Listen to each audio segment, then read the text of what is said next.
In that story, the sad story of the Great Lakes, it all starts from an architectural device from the ditch. Reading this element, considered as historical marker for very early settlements, transitioned into the worst enemy of wetlands, its underground and overground land patterns indicating toxicity and nutrient overfeeding, I would suggest its opposition, the anti-ditch. Immortality is humanity's next challenge, as suggested by Yuval Noah Harari in his book Homo Deus. Longevity and divinity will bring happiness. Scientists believe that amelioration will bring utility and productivity, but it brought eugenics and racism. This pursuit for divine powers is expressed in that image, replacing God's hand, showing Adam's hand trying to reach an IVF needle. And this needle penetrates the human body the same way that its subsurface ditch penetrates the soil, spreading toxicity all over the Midwestern American landscape, detached from Earth system. Instead, I would suggest reconciliation, or as Bruno Latour said, stop sterilization.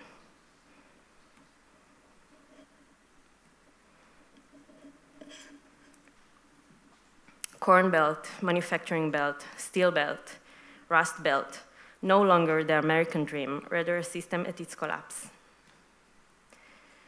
For decades, this is the poor image of the Great Lakes, supposed to be the resource for clean drinking water of 20% of world's population. But not just that. It is also a massive carbon sink responsible for storing more than 1.7 gigatons of carbon, covering over 2 million hectares. But these two roles are continuously disrupted, like a long chain of close encounters. It is framed as a wicked problem that its source is scientific uncertainty, lack of data. But this is not the reason why we cannot understand the behavior of this wide-hand entity. Binational agreements have been made since the 70s. The most funded institutions are trying to manage the nutrient flux. The Clean Water Act is changing its version since Nixon's version in 1972. While in fact, no more data is needed, we should reframe the wicked problem.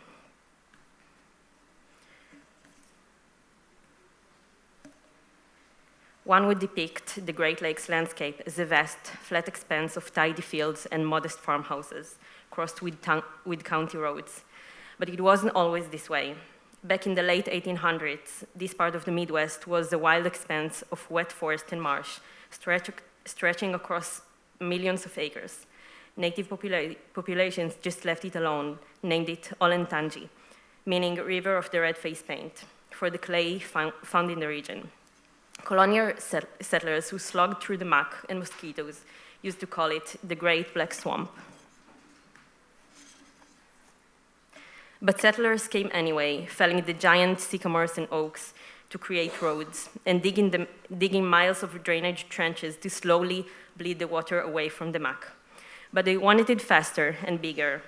The soil was still too wet to grow their crops and feed their animals, so they added underground tubes with holes on the top to bleed the water away from the muck. Blood, sweat, and tears have created today's Great Lakes' worst enemy, the subsurface ditch. But it is surely worthwhile when you have the most productive farmland in the nation. These people did so great that they have passed down a deep loathing of wetlands. The same as the relationship of avoidance with microbes. Wetlands are considered as a threat, as a thing to overcome. And these attitudes are enshrined in state law, which makes it almost impossible to act. It's not only these underground systems. Small herds and huge swaths of land have become the inverted version of itself. Thousands of cows sharing now a very small space. The Midwestern Americans call it the CAFO, centralized animal feeding operations. And these tiles, claim the past, plastic today, function as toxic underground streams. This image of the CAFO, the cornfield, the manure lagoon, and the silo is almost freezed, cannot be touched or modified. And these liquids join the nearest stream, feeding water bodies and creating the ideal home for massive algae blooms, depleting water from oxygen, choking marine lives. Symptoms, markers, indicators are ignored, while cement and steel are immortalized. But let us not forget Louis Pasteur's contagious ferment. This is the entity that we cannot control or govern, and mostly cannot be restored.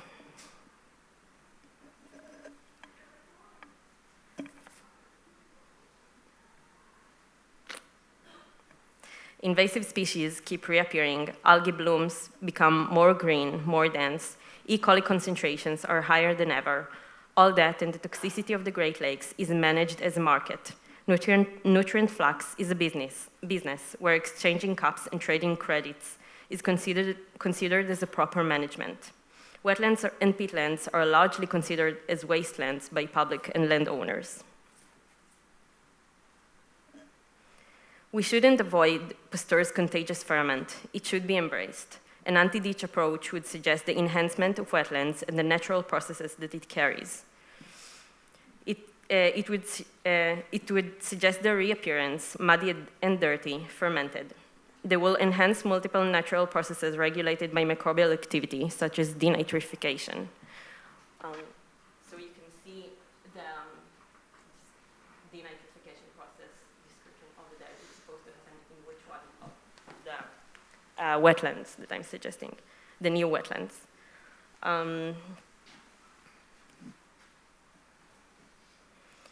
Adopting Pasteur and Ruskin's ideas for the European 19th century transition and translating them into the 21st century American energy transition, I would call for the Midwestern American farmer to adopt the anti-ditch approach with the conversion of proliferated parts of agricultural lands into the fermented wetlands. You can see the economic alternative that I'm suggesting here, and the process that happens in which one of the new wetlands here, if you want to take a look after that. Once adopted, the farmer is rewarded with credits, gaining the ability to sell them instead of simply exchanging nutrient cups, moving the dirt under the carpet. In this economic alternative, the farmer would no longer operate. Oh, it's not working. Just a second. The video is not working. Sorry.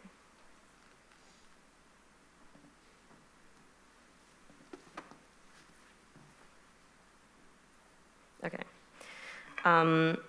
Once adopted, the farmer is rewarded with credits, gaining the ability to sell them instead of simply exchanging cups, moving the dirt under the carpet. In this economic alternative, the farmer would no longer operate as an individual that owns a sole patch of land. Rather, he is being part of a well-negotiated system, operates under subsidy structures associated with preservation institutions, and belongs to a larger organizational structure.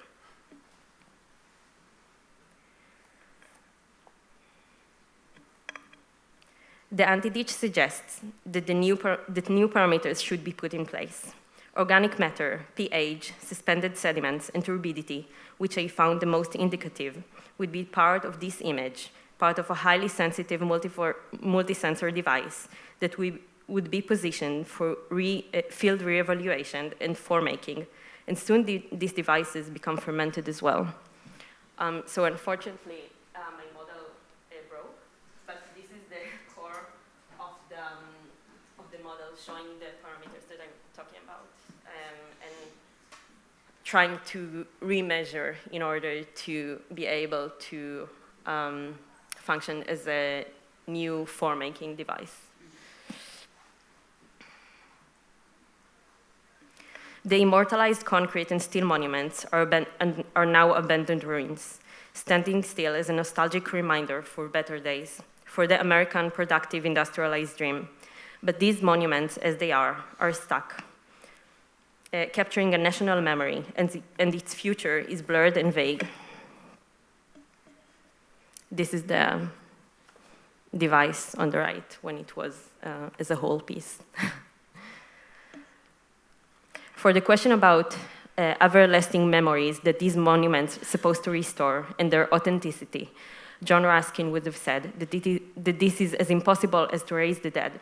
The glory days of these monuments are gone, and we should create a new relationship with them. So humanity is aspiring for immortality by all means, but as it is impossible and dangerous for us to try to reach divinity of the human body, as history tells us, it is also a great risk for us to think that buildings are merely inert objects, that time has no effect on them. There is no entity that is free from these other elements, and as Pasteur called them in the context of a septic life, a tertium quid, the agent that we cannot control. The future belt would no longer be the agglomerated, thriving manufacturing belt that defined by Krugman, or the corroded industrial rust belt. It is not a primordial conifer forest as Lynn Margulis would have wanted it to be. The granary, the water tower, the silo are not monumental anymore and shouldn't be treated as such. Not anymore a symbol for power and yield, not a desperate trial to freeze time. Instead, an anti-ditch approach would suggest to see them as possible moments for adaptive change that carries Ruskin's golden stains of time. There are now beacons telling every American that crosses the road that a transition is going on. You can see them from afar. They imply for the new image of the American agricultural landscape. Changing biologically, aesthetically, economically, structurally. And so the anti-ditch envisioning the integration of economic alternative and a preservation approach. It is an assemblage, a continuous maintenance of different elements from different fields of knowledge that are composed for the American agricultural landscape to its authenticity, unhygienic, unsterilized, and fermented. Thank you.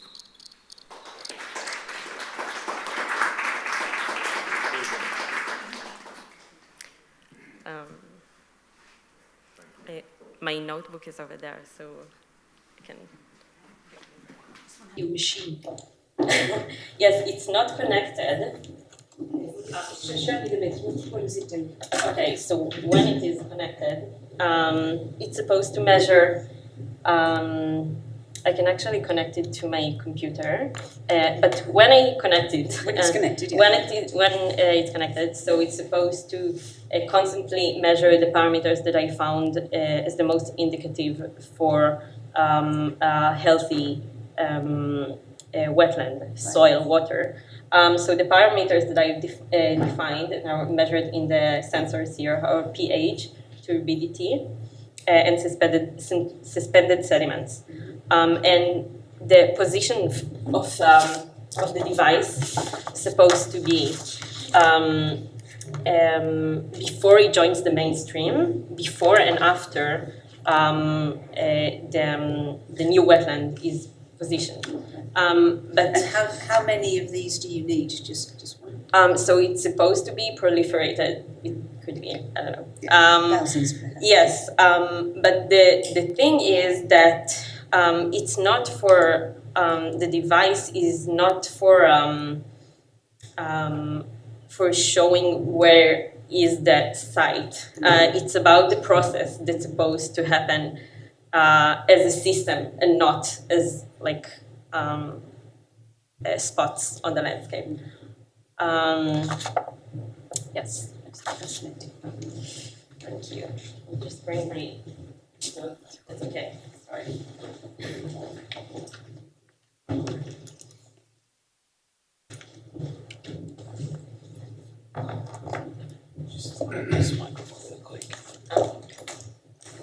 Hello.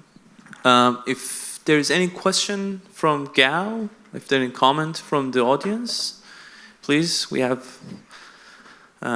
have a few one, and then we move to the next one. Okay, hi. Yeah, thank you for your presentation. I just have a question about the dynamic between the Great Lakes being straddled between America and Canada, because one of the biggest issues with the Great Lakes is that there's very incongruent policies for managing the Great Lakes between Canada and the States, and very different management policies for farming practices, and that's what can lead to the high degree of eutrophication happening. So I was just wondering if in your project you've considered the bilateral agreements that might exist between both countries, and just caution when you're saying just the American landscape, not taking personal offense, but the Canadian like they're joined, and the dynamics of a water body is that they don't abide by political boundaries, right? So something just to consider when you're mentioning systems is that they exist between both countries, and that's one of the things that make them most interesting, but also what makes this dynamic the most challenging. Yes. Totally. If you can have a look on this sample, so it is showing, it doesn't show any borders. I mean, this sample is multi-temporal and multi-depth sample that's showing all the symptoms that I talked about.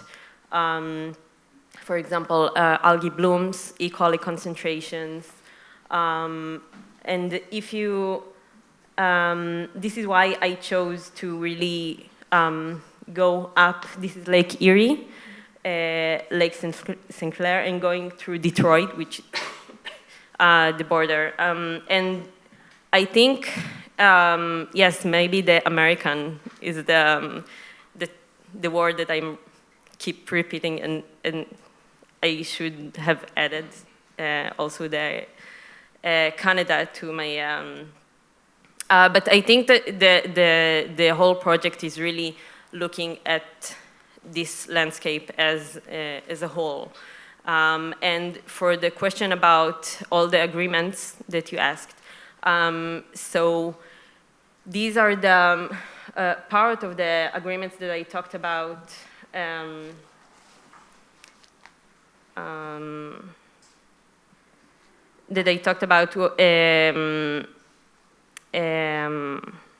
So it was about binational agreements, and it was about the efforts of USA and Canada both to try to manage the nutrient flux. And it was, sometimes it was Canada, and sometimes it was the US, but there were a lot of efforts, binational efforts to do it as well. And they didn't manage to do it. And from what I read, and this is also a main point that was in my research, that they constantly talking about gathering more data. But the thing is that you need to start looking at different parameters. They're looking at the wrong, they start to reframe this problem. So yes, totally, this is one whole system and not just a separation of borders and countries. If that answers. Thank you, Gab. Thank you.